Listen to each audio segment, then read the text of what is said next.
તો આ વર્ષે ચોમાસા પર સુપર અલ નીનો નામના કુદરતી પરિબળનો મોટો ખતરો તોળાઈ રહ્યો છે।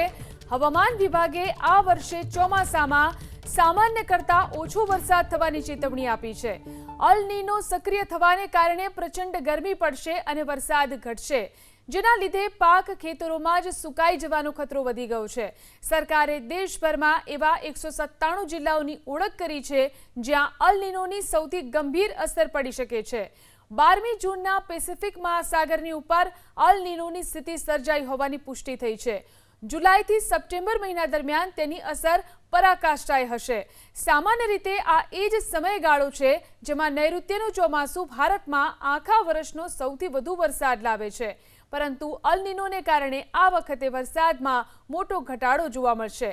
હવામાન વિભાગે ચોમાસાના વરસાદના પૂર્વાનુમાનને ઘટાડી અને સરેરાશના 90% કરી દીધું છે। હાલ દેશમાં ચોમાસાની ગતિ ધીમી હોવાથી ગ્રામીણ અર્થતંત્ર પ્રભાવિત થવાનો અને ખાદ્ય ચીજવસ્તુઓ મોંઘી થવાનો ભય છે।